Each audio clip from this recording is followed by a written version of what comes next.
Hi, you're watching part 2 of the Women's Day special on managing money with Moneycontrol. I'm Sakshi Batra. They say women are good with money. Then why is it that women often turn quite lax when it comes to being organized and focused about our own personal finances? In this week's show, we focus on how women need to get smart with their money and have complete control over their finances. To help us with the expert tips is Mr. Tarun Birani, founder and CEO, TBNG Capital Advisors.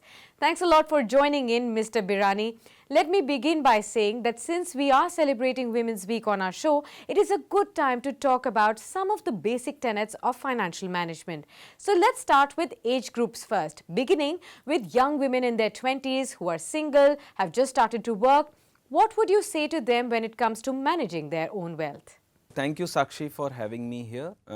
It's a privilege to talk about or discuss about a topic which is so important, and I have observed that most of the women does not take active participation in money management. They leave it either to their parents or either leave it or father normally or to their husband, and do not take charge on their investments. So it is very important for us to discuss about it.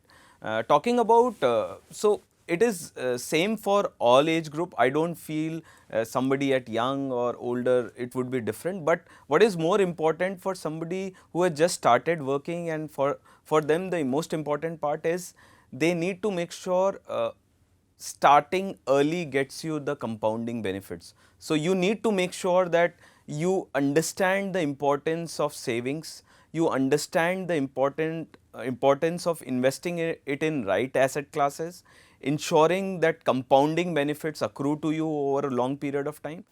Right. Now, Mr. Birani, at this age, one of the challenges women face is goal setting. As there is no long-term visibility of which way your career will go, would you need to take a break, or will you have to stop working post-marriage or not? And what would you really suggest to women when they face such a situation? So, very important question. Setting up goals is one of the most important part. So, it is just like you have called a taxi and you have told him take me anywhere. You need to be very clear where do you want to reach. Once you are clear that which place you want to reach, the vehicle which you select, a lot of options gets very clear to you. Otherwise, a lot of mis-selling and a lot of accidents happens in investment because of that. So the base of anything should be starting with identifying the very clear cut measurable goals. The goals need to be very well defined. So in case of women, it is very important that they define what are their financial freedom requirement. It is just not that the husband is working on it, so you don't take active interest in that. It is important that you take a active participation in that. You be a part of important family decisions like financial freedom goals, for children future education goal. All these goals need to be defined very clearly. You need to define that when you want to stop working. All these things need to be very clear cut manner be articulated in the financial plan, and once those are defined, all those investment planning and everything can be done in a very structured way. So that is very important that a suitability exercise is done for everyone, and basis that we make a roadmap for that. Let's actually come to middle-aged group. Most women in this age group are married, where there is a family also involved. Now, women do need to think about achieving goals of life like buying a house and also provide for children's education, etc. So how should they really plan their finances here? So, it need to be a very collaborative process. It can't be a process which can work like one person is taking care of it. One need to be part of identifying measured important goals very clearly, that what are these goals, when do we want to achieve it, 5 year, 10 year, 15 years, what is the amount we are looking at achieving that. And once all these numbers are clear, there need to be a strong planning, review and execution process which need to be put in place. And my strong suggestion is everybody, both husband and wife, need to be part of this process No, it's not only the husband need to take interest in the investing part. Otherwise, what happens that most of the times, uh, what are the family priorities, those are not taken into consideration. So at one place, the husband is taking a lot of debt on his own name, and woman is investing otherwise. So it is not a very collaborative process. You need to make sure both are part of the process. Now, Mr. Birani, I'm sure that a whole host of people seek your advice when it really comes to finances. What have you noticed in your experiences? Do women who are homemakers have an equal say in money matters or not? I have observed that most of them does not take active interest in terms of managing money. They leave it to either their father or leave it to their husband. So I have not seen that them taking a very active interest. Yes, 20 to 30% of the families I am working with, their women are actively involved, and I have observed that these families are saving much more than the other families where women is not actively involved in the investing part. Again, based on a recent survey, only 30 to 35% women are taking part into independent investment goals planning.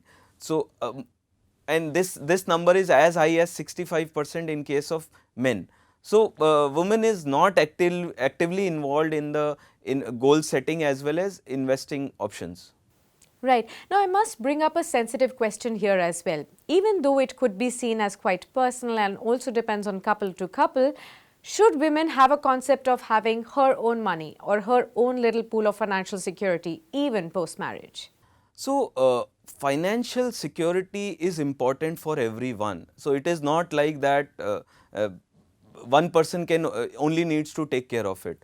So, it is very important for everyone, including women, to make sure that there is a financial security question which is always asked, and they are working towards ensuring a pool of corpus is achieved for their financial security. It gives a sense of security. It makes sure that any decision you want to make, you have a corpus available for that. So I feel it is very important to have a financial security corpus available. Right. Let's come to the financial planning advice for women approaching their retirement for their silver years. What would you say to them? So, one of the most important golden rule one can follow is asset allocation. According to me, asset allocation is one of the most important area one need to work towards. So, as you start approaching towards retirement, the from capital creation or wealth creation, your purpose move to wealth protection. So, that's where a lot of suitability study need to be done, that what are the important, let's say, goals or milestones we have right now, how do we want to take care of the regular expenses in future, what are the ways through which a regular income will be created. So, for that and what are the investments we have done for that. So, we need to figure out that what is the current asset allocation, and based on the risk tolerance capability, we need to set the asset structure right towards that. So, most of the people approaching retirement, they move towards conservative investment option. So, and a lot of options like systematic withdrawal plans, a lot of regular interest bearing instruments can be looked at, but it need to be detailed analyzed, and suitability exercise need to be done for that. And lastly, Mr. Birani, what are the steps can help women move forward and towards being financially independent? Investing mistakes can be avoided if better behavior more and more behavior biases are avoided, like herd mentality. Most of the investors goes for herd mentality, wherein they pick up, let's say, asset classes which are currently in flavor. So, like today you can see mid caps and small caps are out of flavor, nobody invests in that. So, everybody is talking about gold because last 2 months gold prices have shot up. Real estate last 3-4 years are out of action, nobody is talking about real estate. So, one need to make sure that investing preferences is not made based on what is in flavor today. It should be based on your goals and objective, your suitability exercise, and what do you need based on the long term, short term and medium term goals defined. Well, thanks a lot, Mr. Birani, for sharing all your thoughts with us. I'm sure all the women watching this show now have a welcoming approach to money, both in a professional capacity and at a personal level. With that, it's a wrap here. Many thanks for tuning in.